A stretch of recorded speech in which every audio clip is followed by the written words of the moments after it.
Baik, terima kasih. Assalamualaikum warahmatullahi wabarakatuh. Teman-teman semua, menyambung daripada video pertama saya, di mana teman-teman ketahui saya terputus di ujungnya ya. Jadi kalau kalau nanti saya share, kemudian teman-teman buka di ujungnya kurang komplit kan tidak enak. Oke, kita akan mulai dengan pemahaman tentang 7 step of call. Kenapa ini perlu teman-teman semua ya? Karena ini bagian dari strategi ya, yang dipunyai Rekit ya untuk bagaimana meningkatkan ya capability dari masing-masing DPSR.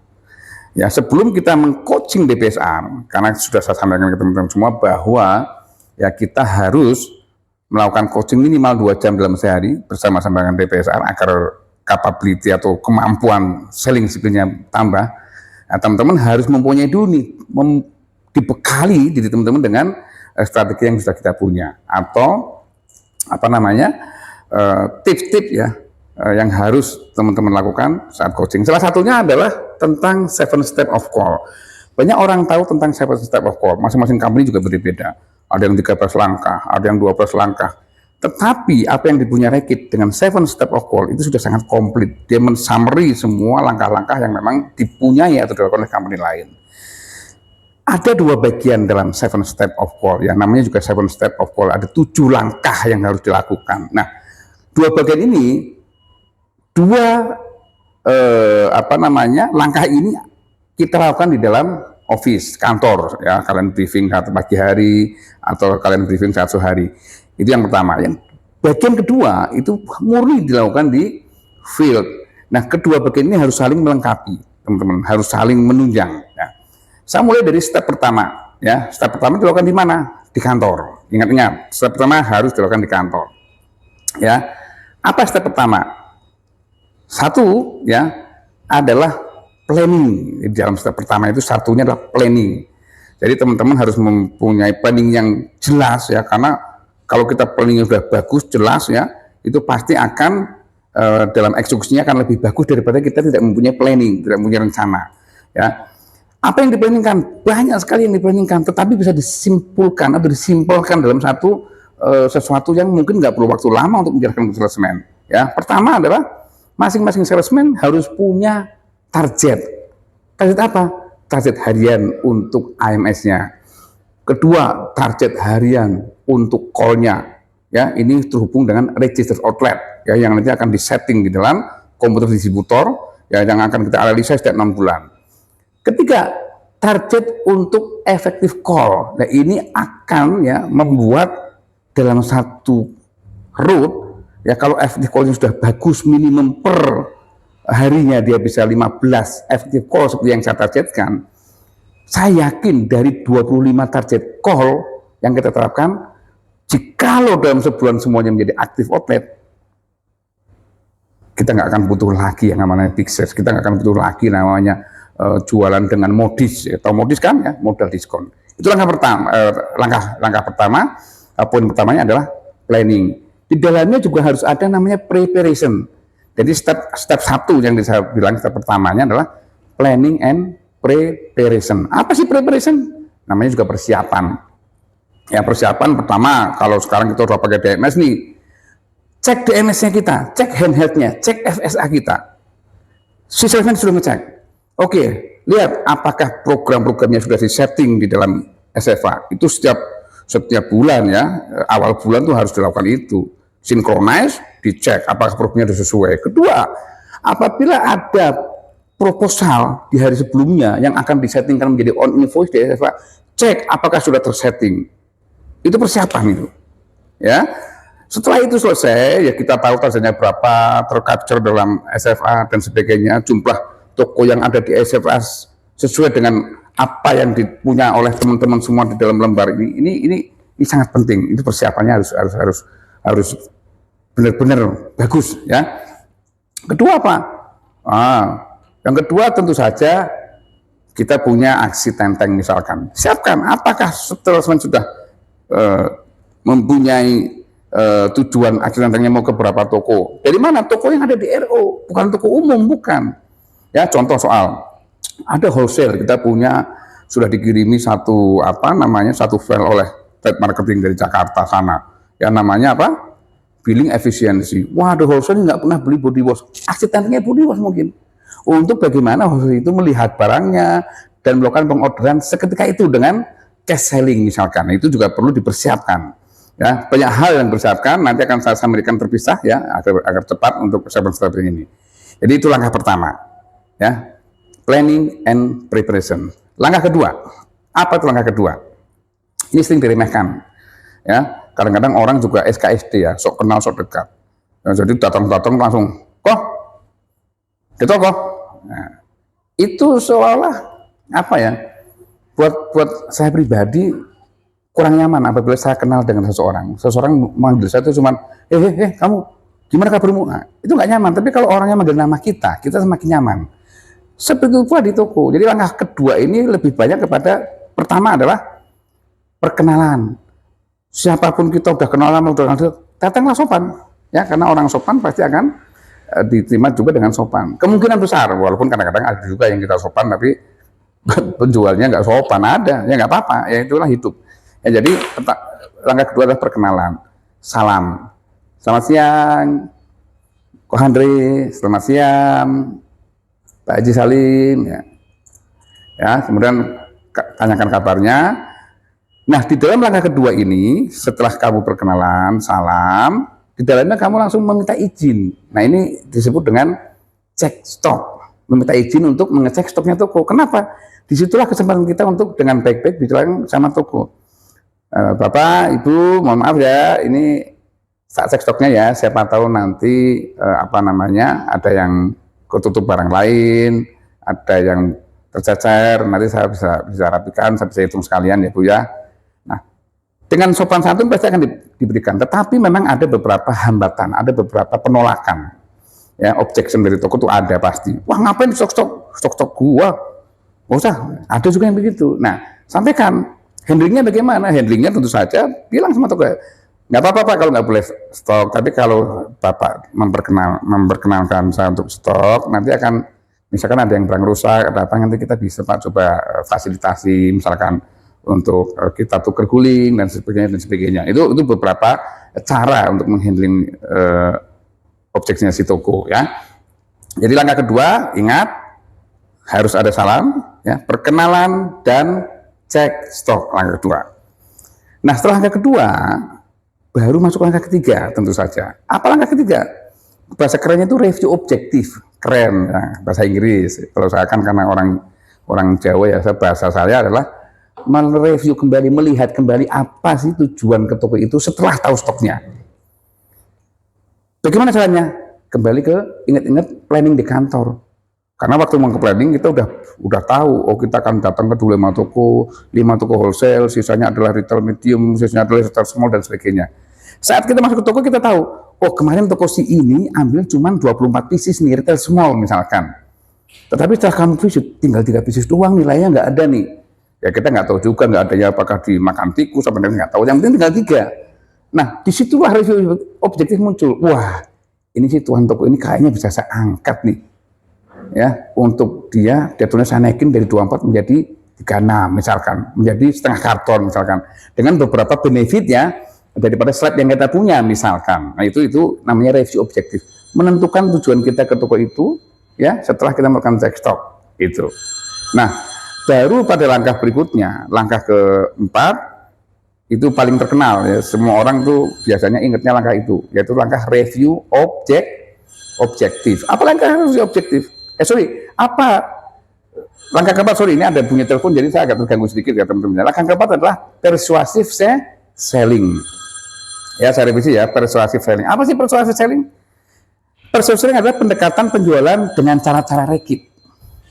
Ya, jadi kalau teman-teman punya handhead, ya mulailah handheadnya itu, ya setelah semua closing, semua dicek, disampaikan satu persatu. Ya, programnya apa, stoknya tinggal berapa. Ya keuntungan toko apa kalau ikuti saran si kita untuk volume yang mungkin bisa naik ya dan sebagainya. Kemudian sampaikan sampel kita apabila memang ada NPD di situ ya, atau sampaikan produk aksi tenteng kita dan sebagainya. Semua program harus dijelaskan. Ingat, apabila teman-teman ada katalog ya, jangan sampai katalog itu diberikan ke toko ya, karena katalog bagian dari tools yang harus dipersiapkan di langkah pertama tadi Ya, jadi kalau ada katalog jangan dikasih ke toko. Kenapa nggak boleh dikasih ke toko?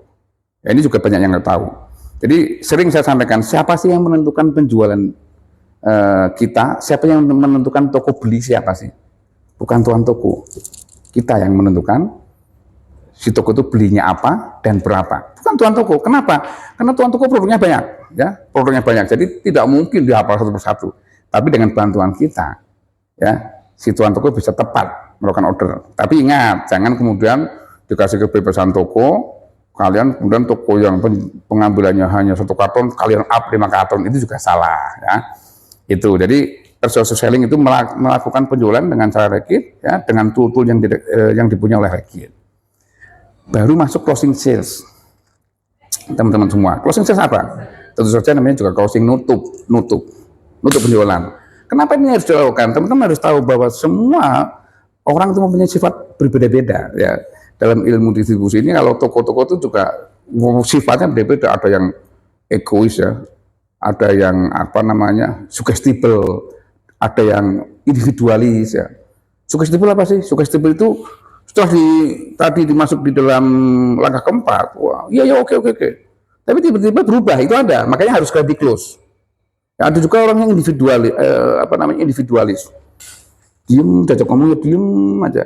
Nah, itu juga harus segera, jangan banyak ngomong sama dia. Nanti lama-lama dia marah kalau kita ajak ngomong terus. Nah, itu beberapa contoh sifat-sifat si tuan toko. Ya, itu harus dimengerti oleh teman-teman semua, ya. Jadi di closing itu langsung dibacakan kembali programnya apa, harganya berapa, programnya apa, semua net berapa, invoice yang akan terbit nilainya berapa. Kemudian mintakan tanda tangan, ya, setelah dibacakan kembali mintakan tanda tangan.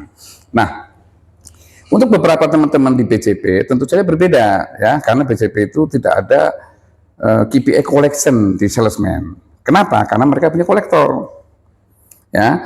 Jadi untuk di BCP mungkin bisa langsung melangkah ke 6, tapi untuk yang lain itu mungkin sebelum masuk ke langkah ke 6 itu harus menyerahkan collectionnya. Itu perlu diperhatikan. Jadi collection tidak diberikan di awal, ya, datang, Bu, tagihan, wah marah toko, Pak tagihan, nah, marah toko. Diberikan di akhir atau di langkah ke-5 tadi sebelum masuk ke langkah ke-6. Ya. Sebelum saya lupa, saya sampaikan juga pada langkah ke-4, ya. Mau ke-5, teman-teman yang pakai SFA, ya, terutama SFA-nya di Purwita, itu pasti akan menjumpai apa yang disebut dengan kredit limit dan TOP. Ini saya amati dan saya ikut dalam waktu kita join call dengan salesman Purwita. Ada satu toko punya limit, let's say 500.000, ya, katakanlah 500.000. Setelah dilakukan cek stok dan sebagainya, masuk ke langkah ke-4, kemudian semua diorderin sesuai dengan kebutuhan toko, itu hasil akhir pada invoice yang akan jadi 550. Apa yang harus dilakukan? Yang harus dilakukan seharusnya di saat itu salesman Purwita melakukan screenshot, kemudian mengirimkan kepada grup supervisor dan manajernya Purwita untuk kemudian sore hari waktu pulang sudah diajukan pengajuan kredit limit baru untuk si toko tersebut, kenaikan kredit limitnya. Tetapi pada kenyataannya, namanya juga salesman, ya, kita pernah jadi salesman itu maunya cepat, ya. Apa yang dilakukan? Yang dilakukan adalah mengurangi SKU-nya, itu yang salah. Itu saat coaching, teman-teman perhatikan hal ini, ya, itu yang pertama. Yang kedua tentang TOP, term of payment, ya. Kadang-kadang toko sudah punya limit 500 itu harus cash, padahal di Purwita tidak semuanya harus cash. Ada dua yang bisa kita dapat, dua hal yang kita dapat apabila antara cash dan kredit, ya. Kalau cash kebanyakan tuh bukan outlet yang loyal, atau kebanyakan salesman tidak membuat toko itu loyal. Kadang-kadang kunjungin, kadang-kadang tidak. Itu berdasarkan feeling salesman lah. Kayaknya barang masih udah nggak usah kunjungin. Ini yang terjadi jika cash. Tapi jika kredit, ya kadang-kadang itu juga ada bagusnya. Kenapa? Dengan kredit teman-teman salesman akan rutin mengunjungi toko-toko tersebut. Ya, jadi itu harus diperhatikan di saat langkah ke-5 closing sales, ya, untuk di BCP. Nah, untuk di luar BCP setelah langkah 5 selesai, masuk ke langkah ke-6 itu ada yang dia ngasih koleksinya dulu, baru masuk langkah ke-6. Apa langkah ke-6? Ini jarang dilakukan dan saya lihat sendiri memang jarang dilakukan. Ya, sekarang salesman kayak robot, ya nggak pakai apa namanya improvisasi. Bu, ketol apa ordernya Bu? Ya terima kasih Bu, pergi. Ya, karena ada display atau merchandising, inilah yang harus ditekankan ke salesman. Karena sebanyak kita masuk ke toko barang kita, sebanyak apapun ya, kalau nggak di display, ya nggak akan terlihat. Ya kan lihat, saya dulu waktu saya masih muda, ya tahun 90-an, kalau saya waktu display saya bagus, Sophia Latjuba mungkin senang sama saya.